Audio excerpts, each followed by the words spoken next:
कुछ समय से हम यानी पिछले साल की बात है, हमने एक दो बार परमेश्वर की प्रतिज्ञाओं पर बात की थी, आपको याद होगा। और मैंने आपको बताया था कि पवित्र शास्त्र में 8,000 से भी ज़्यादा प्रतिज्ञाएं हैं।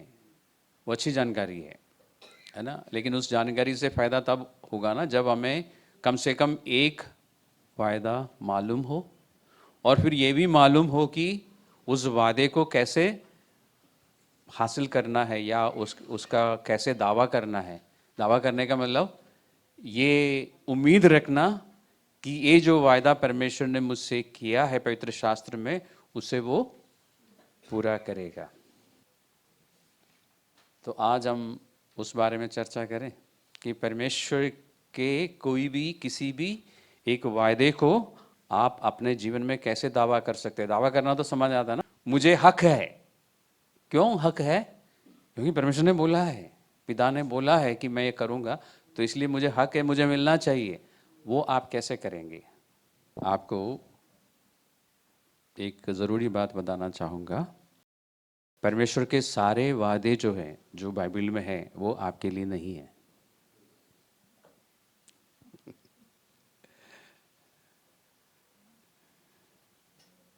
कुछ वादे परमेश्वर के रहे हैं कुछ लोगों के लिए, कुछ समय के लिए, कुछ खास मकसद को लेके। वो आप नहीं दावा कर सकते। जैसे अब्राहम 75 साल का था जब परमेश्वर ने कहा था कि मैं तुम्हें एक बेटा दूंगा, और 100 साल का जब वो हो गया तो उसको बेटा भी मिला।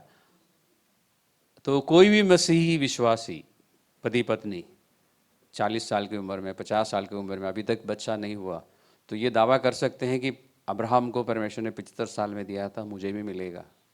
कर सकता है? नहीं कर सकता, क्योंकि वो अब्राहम से कहा था, खास मकसद था, क्योंकि उसी इसहाक से पूरा इस्राएल बनना था। परमेश्वर की योजना थी। सारा से भी परमेश्वर ने कहा था, कितने, सारा 90 साल यानी 15 साल के बाद सारा से एक बार बात करी। अब्राहम से पहले बात हुई थी, उसके बाद 15 साल के बाद 90 साल की थी मेरे कैलकुलेशन के अनुसार। तो उस समय उससे भी बोला कि तुम्हारा एक बेटा होगा। तो कोई भी मसीही पत्नी ये दावा नहीं कर सकती अगर उसके पास बच्चा नहीं है तो अब्राहम को दिया था इसलिए मुझे भी मिलेगा, नहीं।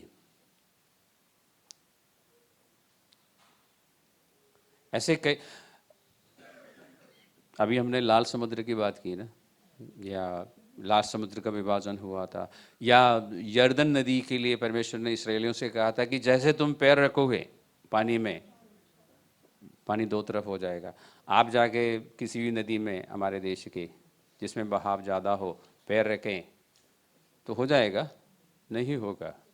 पतरस से यीशु मसीह ने कहा था कि आ, वो नाव में था, यीशु मसीह पानी पे चल रहा था, उसने कहा मैं भी आ जाऊँ, आ। आप जाके नाव से पैर रखेंगे, अभी 7 साल जाएंगे ना, कोशिश करके देखना, ठीक है? नाव में से पैर रख के देखना, फिर आपको यकीनन पता चलेगा पास्टर जेम्स सही कह रहे थे। तो ऐसे प्रोमिसेस, ऐसे वादे हमारे लिए नहीं है, ये उन लोगों के लिए था। इन प्रतिज्ञाओं से हटकर 8,000 से भी ज़्यादा प्रतिज्ञाएं बाइबल में है। तो इसलिए ध्यान रखना, जो हमारे लिए नहीं है वो हम दावा नहीं कर सकते। अब ये कैसे पता चलेगा एक वायदा हमारे लिए है या नहीं? उसको संदर्भ में पढ़ना होगा। दूसरी बात, परमेश्वर के जो वायदे हैं वो किसके लिए हैं? राइट, सही जवाब दिया। एक ने कहा मेरे लिए, प्रेज़ द लॉर्ड। कम से कम कुछ लोगों को इतनी समझ है कि मेरे लिए है। परमेश्वर के जितने भी वादे हैं सिर्फ परमेश्वर के बच्चों के लिए है। इसका मतलब अविश्वासियों के लिए परमेश्वर की ओर से कोई भी वायदा नहीं है। बहुत दुख की बात है ना। तो हम जब लोगों से बात करते हैं तो बाइबल की इन वादों के विषय में वो वादे दिखा के बात नहीं करें, बात ना करें। क्यों? क्योंकि परमेश्वर उनसे ये वादा नहीं करता, मैं तुम्हारी सारी ज़रूरतों को पूरा करूंगा। किससे वादा करता है परमेश्वर? अपने बच्चों से। मैं तुम्हें कभी छोड़ूंगा नहीं, कभी त्यागूंगा नहीं। किससे बात करता है? सिर्फ अपने बच्चों से।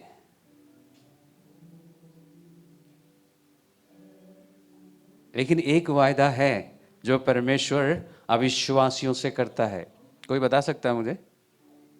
थोड़ा सा जोर लगाइए, आपको पता चलेगा।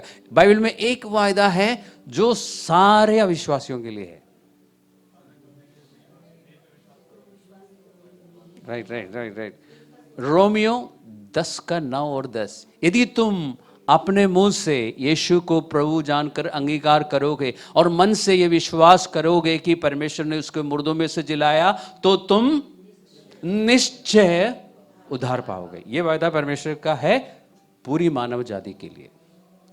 जब एक इंसान उस वायदे के अनुसार काम करता है तो वो बाकी सारे वायदे जो है उसके लिए है, उसे पहले नहीं। तो परमेश्वर विश्वासियों और अविश्वासियों में एक फर्क रखता है। कठोर सत्य है, हजम करना थोड़ा सा मुश्किल हो जाता है, क्योंकि हमारे अपने अजीज बहुत है जो अभी विश्वास में नहीं है ना, हमारे अपने रिश्तेदार बहुत हैं। लेकिन परमेश्वर फर्क रखता है। हमें क्या करना चाहिए? उस फर्क को हम किस कोशिश में रहते हैं? हम कोई फर्क नहीं रखेंगे, पर जो जहाँ पे परमेश्वर फर्क रखता है आपको भी रखना चाहिए। अगर आप उस फर्क को मिटाना चाहते हैं तो आपके पास एक ऑप्शन है। क्या है? उनको गॉस्पेल सुनाएं, और हो सकता है कि वो विश्वास करें और इन सारे वायदों के हकदार बने। तो परमेश्वर के किसी भी वायदे को हासिल करने के लिए हमारे पास एक योग्यता होनी चाहिए कि हम परमेश्वर की संतान हो। जब आपके जीवन में किसी भी प्रकार की ज़रूरत आती है तभी तो आप प्रार्थना करते हैं ना।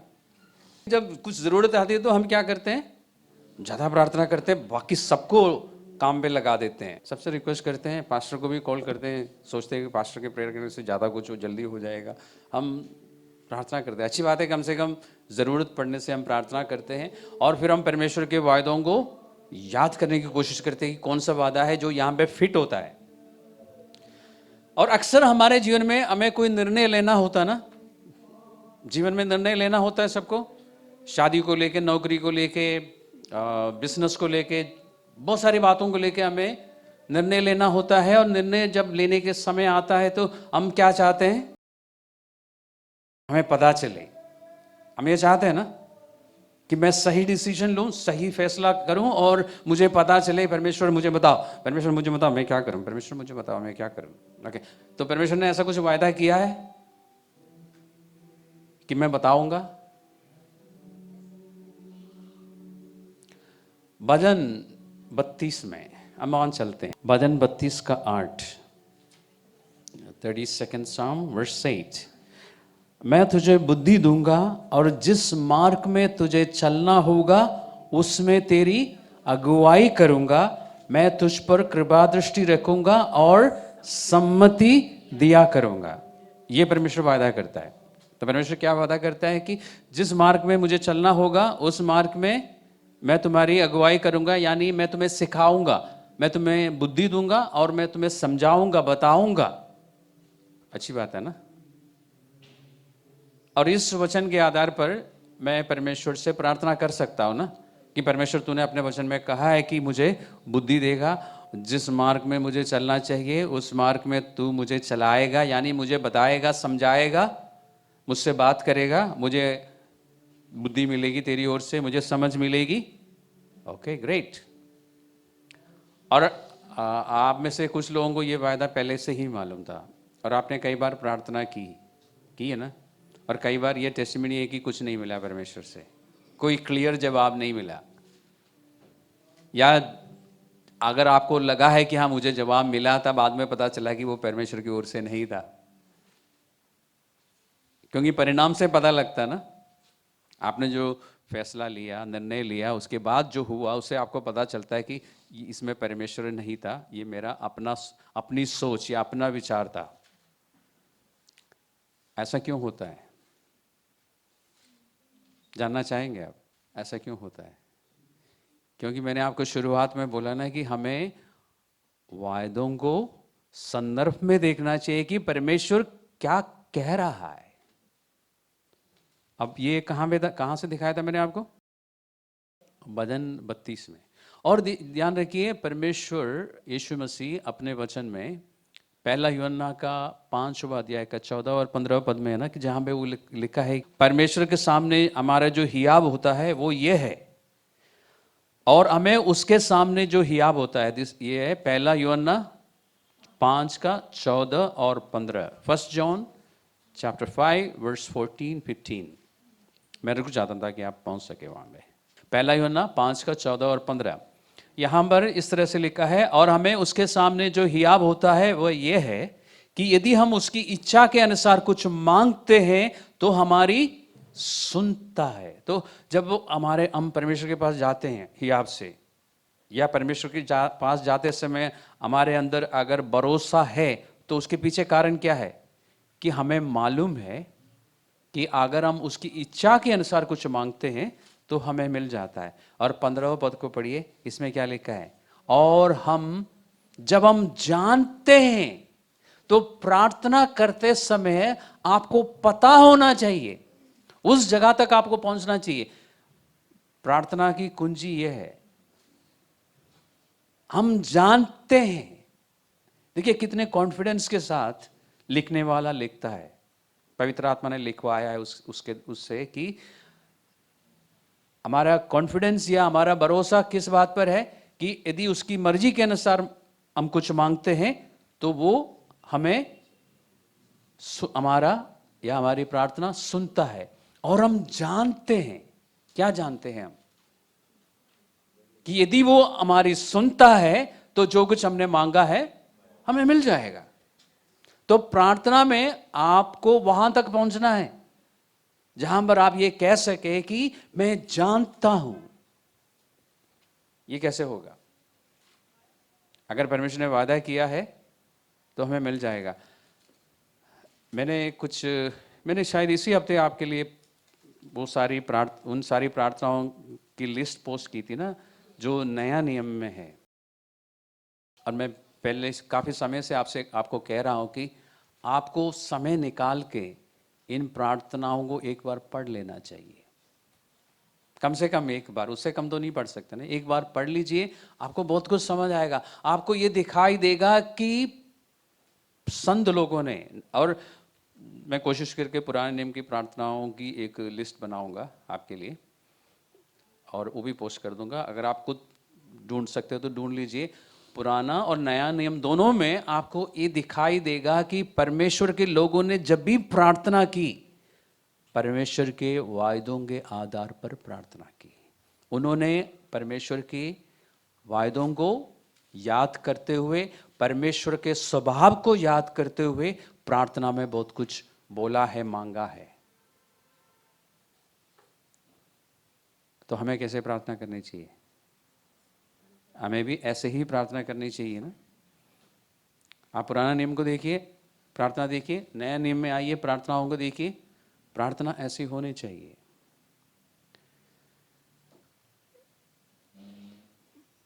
तो परमेश्वर के पास जाते हुए प्रार्थना में हमें परमेश्वर के वायदों को याद करना चाहिए और परमेश्वर का स्वभाव नहीं भूलना चाहिए कि परमेश्वर किस प्रकार के हैं।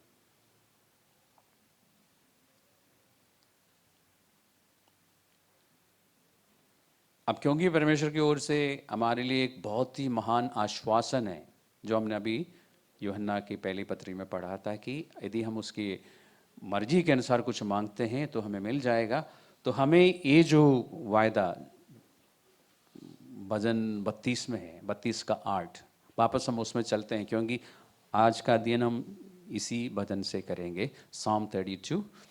इस भजन का 8वां पद में जो वायदा है उसको हम उसके संदर्भ में देखेंगे, क्योंकि संदर्भ में देखेंगे तो हमें और भी अच्छी तरह समझ आएगा कि परमेश्वर, what is actually God telling us, what is actually God promising us. परमेश्वर वाकई में क्या बता रहा है हमें। हमने पढ़ा परमेश्वर जिस मार्ग में हमें चलना चाहिए उसमें हमारी अगुवाई करेगा। हाँ बस हो गया, हमारे लिए तो इतना काफ़ी है।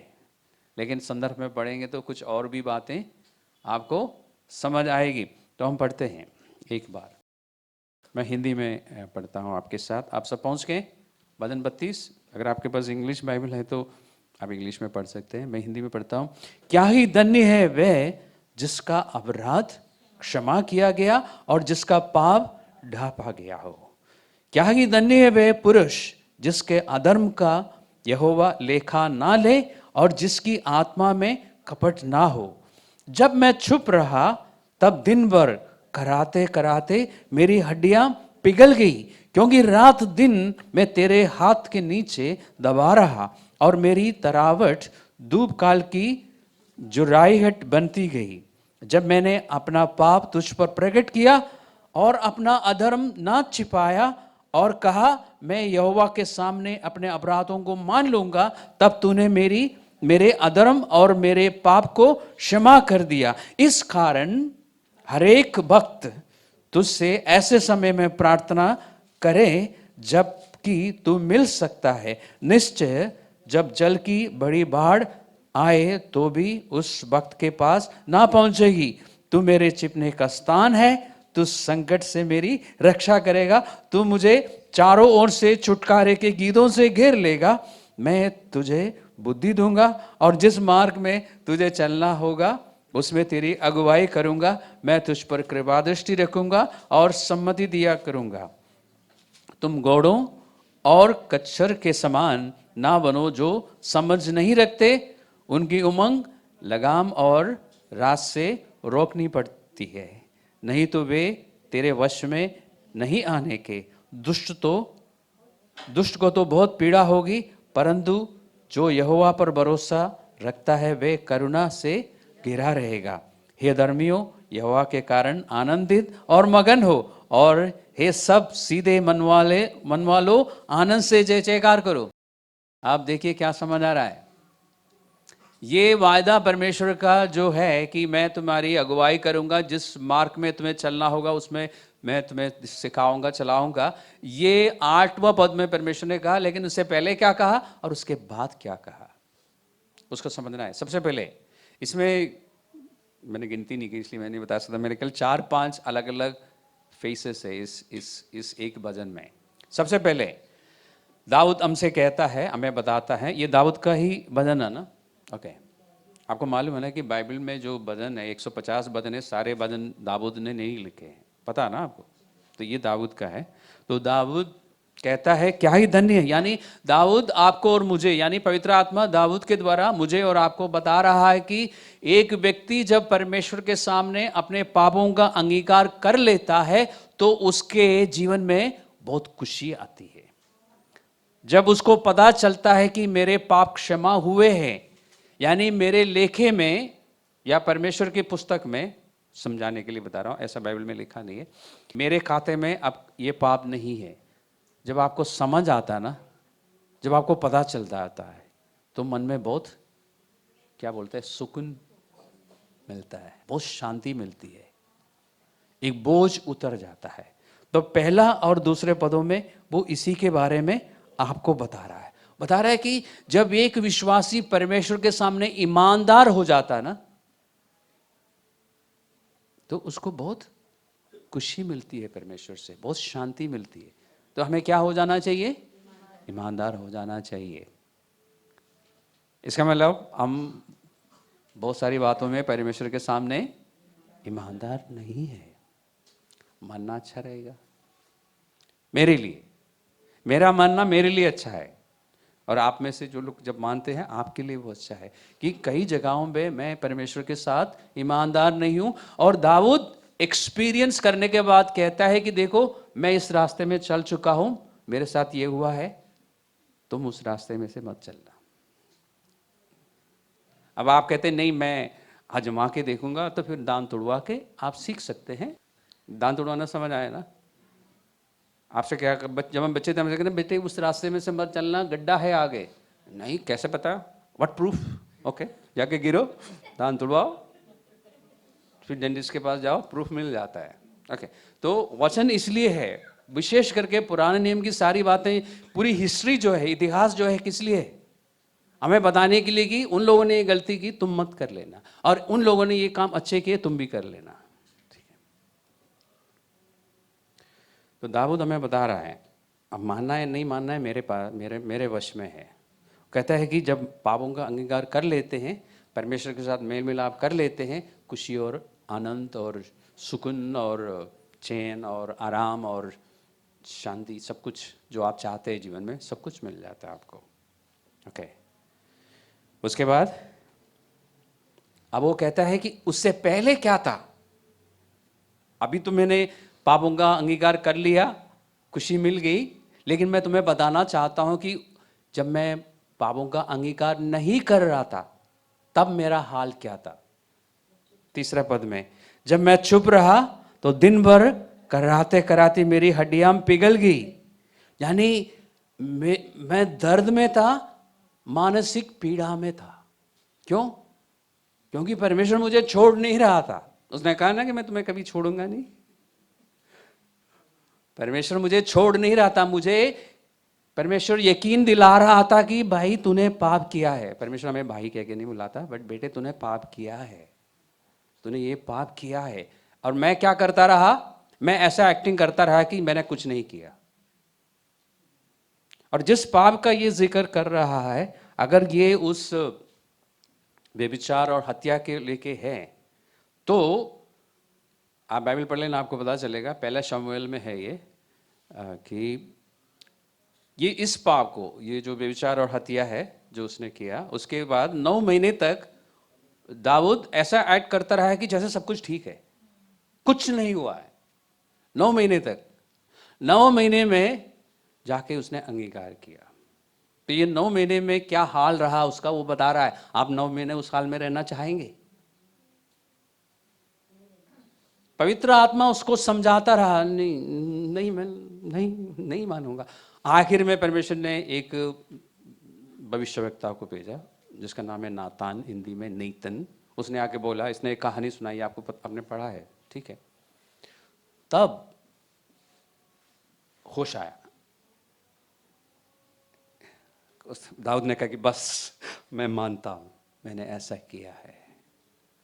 ऐसा करने के बाद खुशी मिली, लेकिन 9 महीने तक वो कहता है कि मेरी हड्डियां पिघल रही थी। यानी मैं काफी दर्द में था, काफी पीड़ा में था।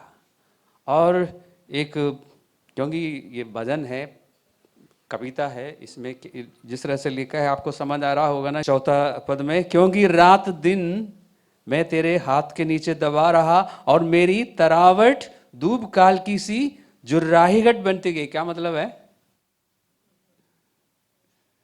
इसका? क्या मतलब है इसका? मतलब ये कि जैसे ग्रीष्म काल में, ग्रीष्म काल समझते हैं ना, समर, ओके, गर्मियों में, साधारण भाषा में गर्मियों में गर्मी के कारण पानी जो है भाप बन जाता ना, वैसे मेरी ताकत, मेरे अंदर जो ताजगी थी वो ऐसे उड़ती गई। मैं कमज़ोर पड़ गया, साधारण भाषा में मैं शरीर से और मन से कमज़ोर पड़ गया। अब समझ आ रहा है ना? तो ये भजन है, इसलिए इसमें थोड़ी सी कविता है, और विशेष करके इब्रानी भाषा में लिखी गई है ना, इसलिए। तो दाऊद पहले कहा कि पापों का जब अंगीकार किया जाता है तो सुकून, शांति, खुशी मिलती है। जब पाप को मैं छुपाता रहा हूं तो मुझे बहुत दर्द और तकलीफ हुई है। ओके, यहां तक तो बात ठीक है, समझ आ रही है हमें। तो हमें ऐसा नहीं करना चाहिए, हमें वो करना चाहिए जो जो जो दाऊद ने पहले बताया हमें। ओके, जो बाद में बताया वो नहीं करना चाहिए। ओके, उसके बाद हम चलते हैं 5वें पद में। आखिर उसने क्या किया? उसने अपने अपराधों को परमेश्वर के सामने मान लिया। यहाँ लिखा है कि मैंने फैसला लिया, मैंने निर्णय लिया कि मैं परमेश्वर के सामने मानूंगा। उसके बाद मैंने मान लिया है। तब क्या हुआ? तब परमेश्वर ने क्षमा कर लिया। परमेश्वर ने कितनी देर लगाई? परमेश्वर ने देर नहीं लगाई। जैसे मैंने अपने पाप को मान लिया, परमेश्वर ने मुझे माफ कर दिया, मुझे मेरी क्षमा हुई, मुझे पाप से छुड़ा लिया। Okay, praise God. तो परमेश्वर देर नहीं करता।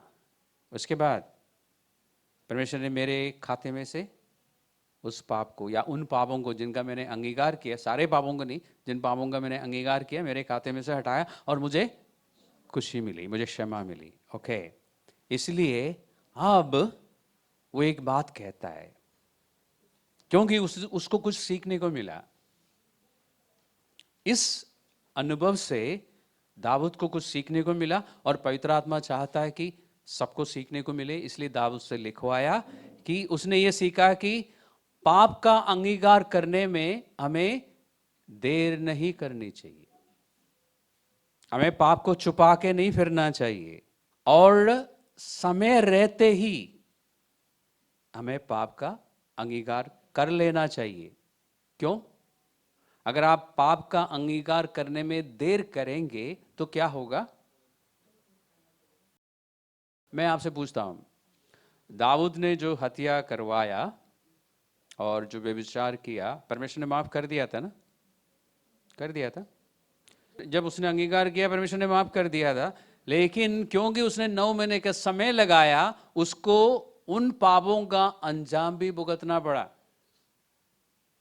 आप इतिहास पढ़िए, दाऊद के जीवन को पढ़िए, उसके जीवन में क्या हुआ था। उसके अपने घर में ही एक बेटे ने दूसरे बेटे का हत्या किया ना, उसकी एक बेटी के साथ बलात्कार हुआ ना, नहीं होना चाहिए था। तो देर लगाने से परमेश्वर तो माफ कर देगा, लेकिन आपको उसका क्या बोलते हैं, कमियाजा भुगतना, हर्जाना देना पड़ेगा। अच्छा ना कि वो ना देना पड़े। देर मत लगाना, शैतान को ज़्यादा देर आप अपने घर में, अपने जीवन में रहने मत देना, क्योंकि आपको पता नहीं है कि जिंदगी में अभी थोड़े समय के बाद क्या होने वाला है। इसलिए समय रहते ही, जैसे आपको पता चले कि मैंने गुनाह किया है, आपको अंगीकार कर लेना चाहिए, परमेश्वर के साथ मेल मिलाप कर लेना चाहिए, ताकि आपके ऊपर शैतान को अधिकार ना मिले। यहाँ पे ये जो 5वां पद में लिखा ना कि सॉरी 6वां पद में लिखा ना कि इस कारण हर भक्त कौन है? विश्वासी, परमेश्वर के अपने बच्चे, मुझसे परमेश्वर से ऐसे समय में प्रार्थना करें जबकि तू मिल सकता है। निश्चय जब जल की बड़ी बाढ़ आए तो भी उस भक्त के पास नहीं पहुंचेगी। ये जल ये बड़ी बाढ़ क्या है? परमेश्वर का न्याय। वो न्याय नहीं होगा, शैतान को अवसर नहीं मिलेगा। ओके, यहाँ तक अच्छा ना। उसके बाद 7वां पद में वो क्या कहता है? तू मेरे छिपने का स्थान है। मैंने गड़बड़ी की है, मैंने पाप किए हैं, लेकिन जैसे मैं परमेश्वर के पास गया, अंगीकार किया, मुझे एक और बात समझ आई, परमेश्वर ही मेरा छिपने का स्थान है, वही मेरा शरण है, मेरे लिए और कोई छिपने का स्थान नहीं है। पाप करके भी मुझे कहाँ को भागना होगा? परमेश्वर की ओर, परमेश्वर से नहीं, परमेश्वर से दूर नहीं, परमेश्वर की ओर ही भागना चाहिए, क्योंकि वही माफी देता है और वही मुझे मेरी रक्षा करता है, वही मुझे छिपाएगा। कहाँ से? शैतान के हर तीर से या हर योजना से मुझे छिपा के रखेगा, वही मेरी सुरक्षा करेगा।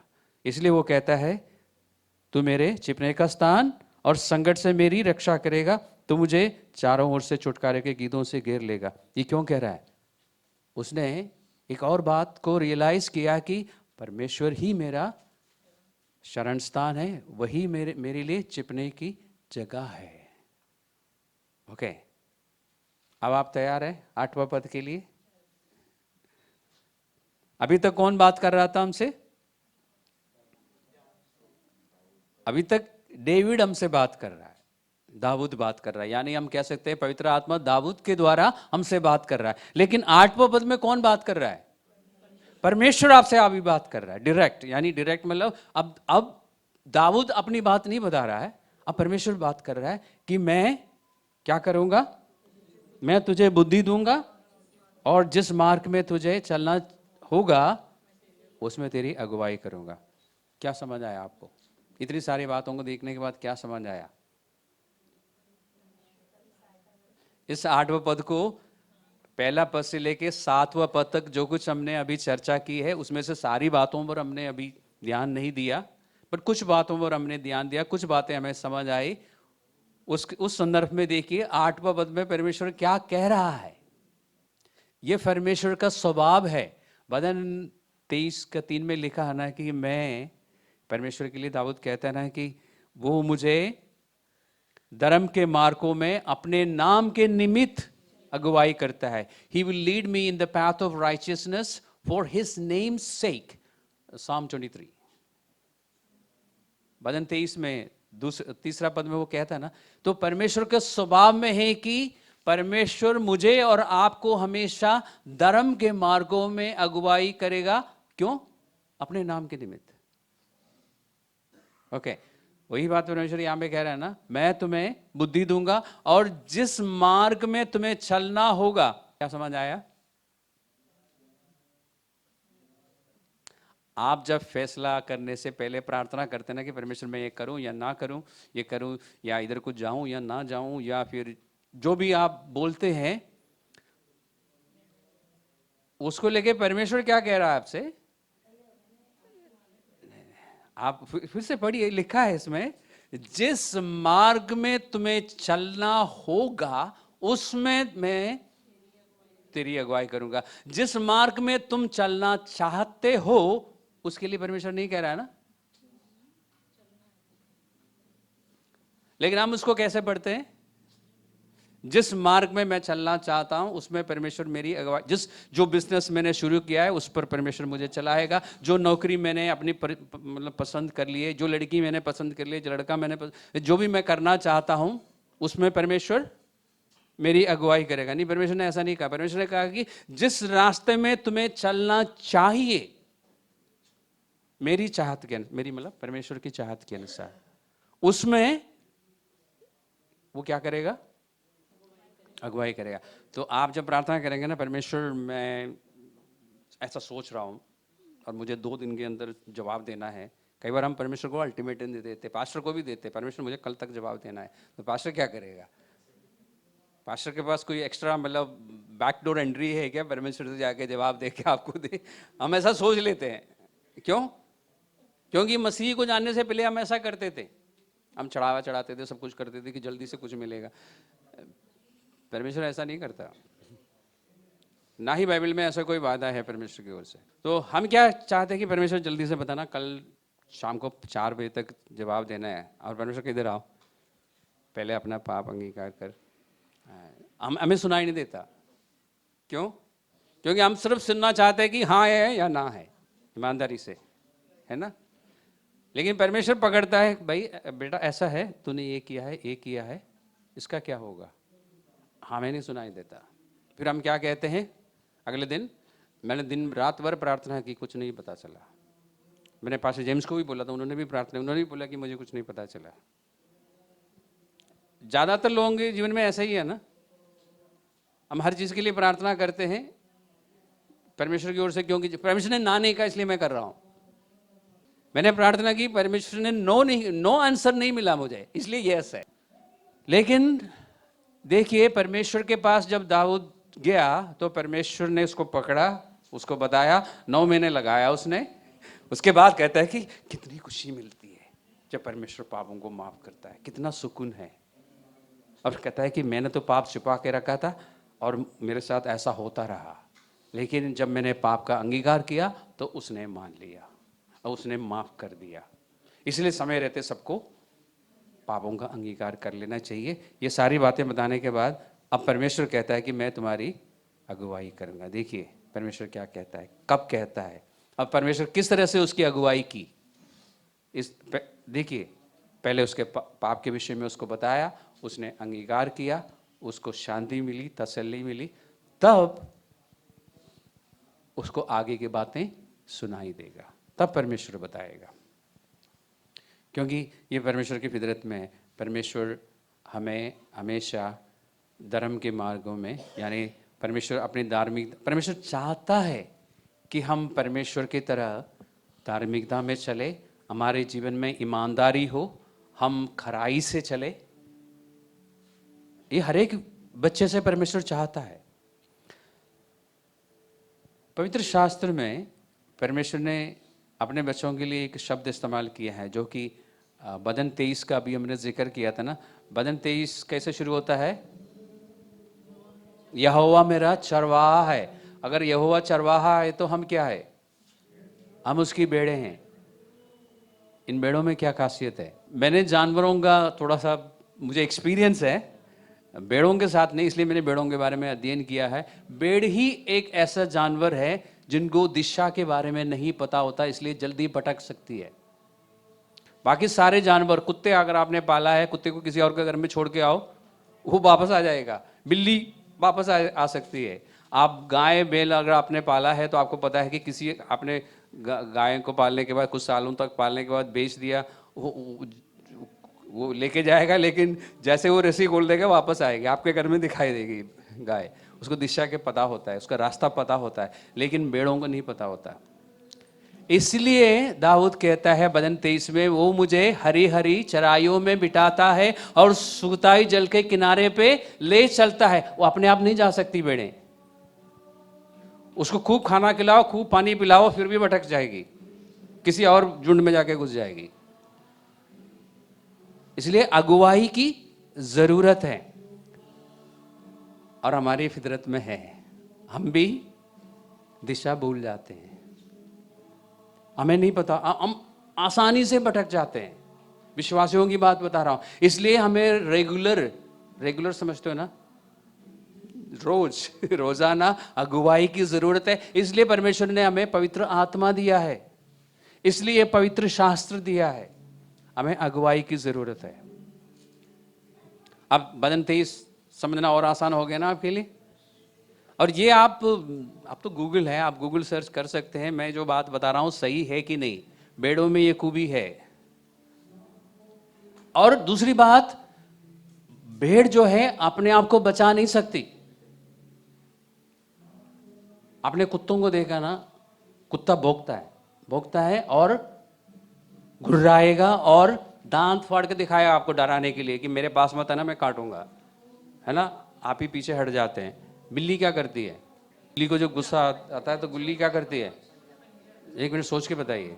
बिल्ली अपने शरीर को ऐसे आर्च के समान बना देती है, शरीर को ऐसे ऊपर कर लेती है, इसकी पीठ को आर्च जैसे बन जाता है, और ऐसे खड़ी हो जाती है कि हमें डर लगता है कि अब आक्रमण करेगी। किसी भी जानवर को देखिए, वो अपने आप को बचाना जानता है, लेकिन भेड़ जो है वो क्या करेगी?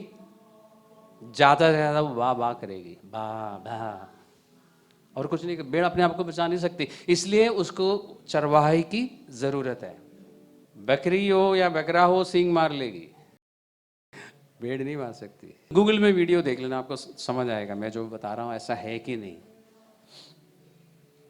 तो परमेश्वर ने जब अपने बच्चों को भेड़ कहा ना, परमेश्वर को मालूम है हम अपने खुद की बचाव नहीं कर सकते और हमें अगुवाई की जरूरत है, हम बहुत आसानी से भटक सकते हैं।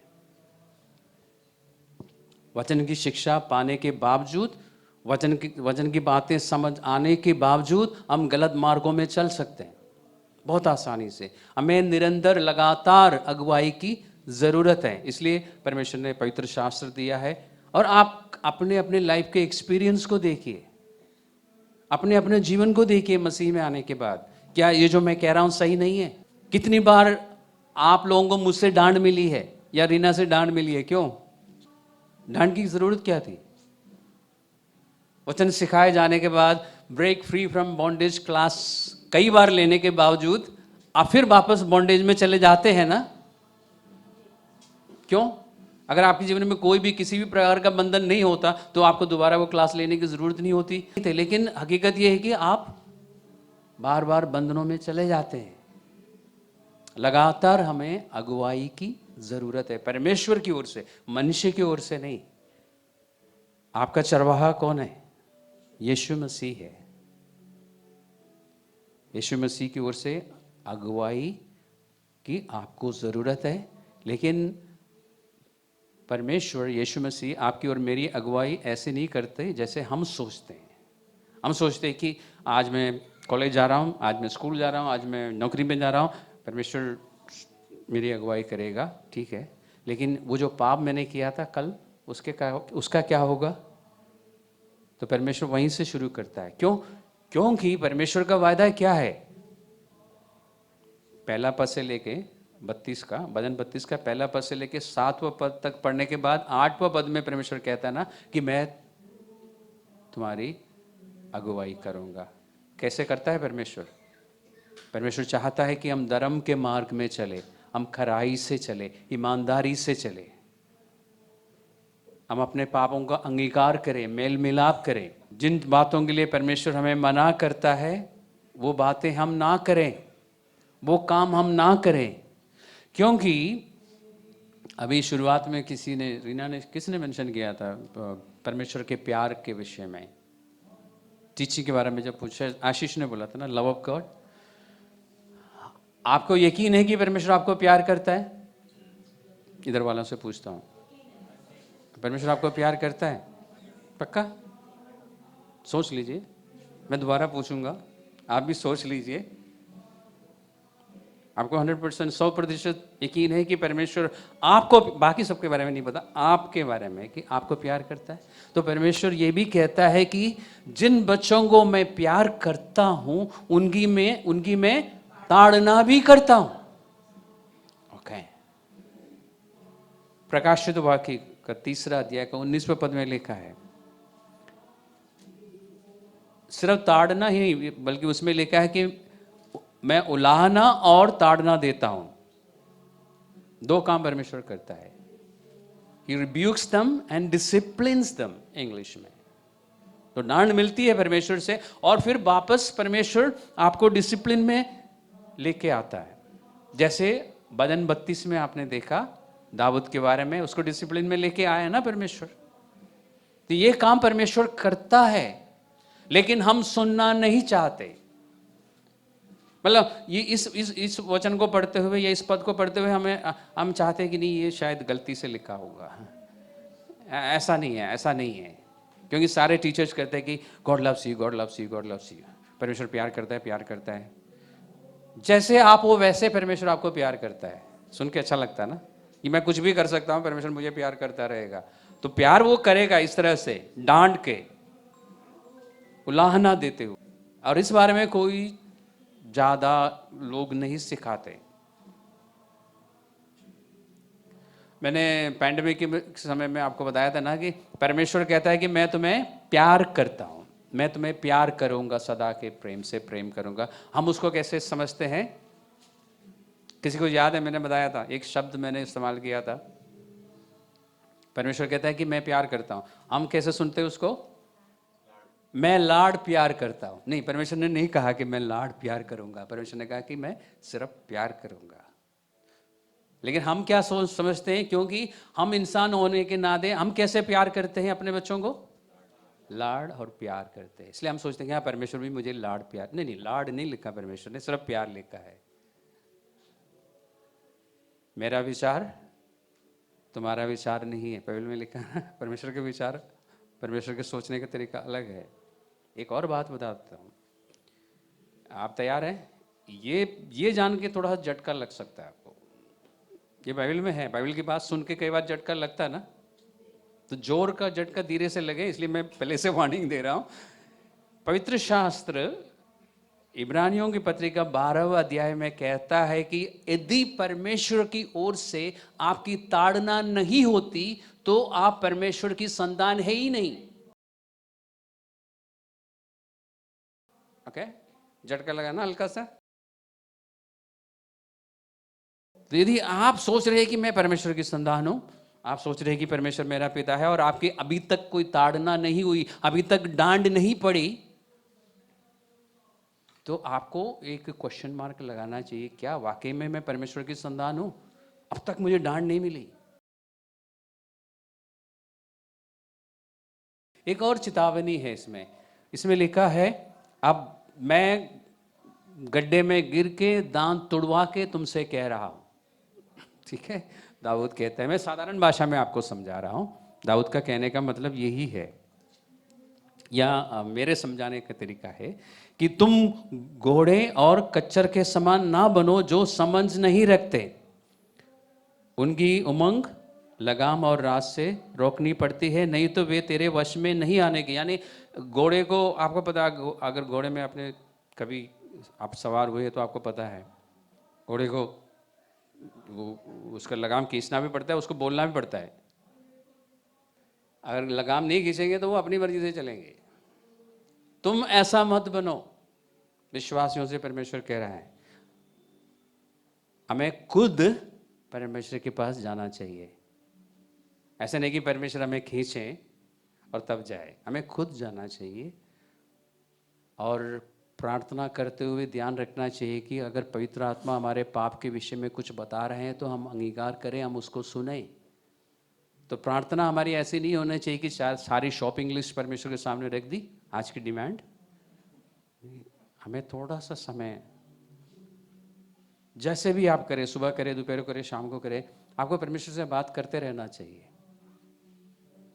ताकि परमेश्वर आपसे भी बात करें और आपको पता चले कि आप कहाँ गलत हैं, आपको क्या ठीक करना है। हम दूसरों को ठीक करने के में लग जाते हैं ना, हम भी लग जाते हैं, चर्च के सारे लोगों को ठीक करें, लेकिन मुझे खुद को भी ठीक करना है। उसके बाद 10वें पद में, दुष्ट को तो बहुत पीड़ा होगी, परंतु जो यहोवा पर भरोसा रखता है वे करुणा से घिरा रहेगा। ये भी परमेश्वर की ओर से एक वायदा है। लेकिन दुष्ट का अंजाम क्या होगा, यानी जो अभी विश्वास में नहीं है उनका अंजाम क्या होगा, परमेश्वर ने बताया। लेकिन आप जो परमेश्वर की संतान है, यदि आप परमेश्वर के पास जाते रहेंगे तो परमेश्वर की करुणा आपको मिलती रहेगी। इसलिए लिखा है, हे धर्मियों, यहोवा के कारण आनंदित और मगन हो, और हे सब सीधे मन वाले, आनंद से जय जयकार करो। तो शुरू में उसने क्या कहा था, क्या खुशी मिलती है, क्या शांति मिलती है। अंत कैसे कर रहा है, हे परमेश्वर के बच्चों, परमेश्वर के मानने वालों, हे धर्मियों जो धार्मिकता में चलते हैं, आनंदित रहो। आनंदित रहने का कारण है आपके पास, क्योंकि परमेश्वर आपके पापों की क्षमा करता है और अपने मार्ग में हमें चलाएगा, जिस मार्ग में मुझे चलना चाहिए।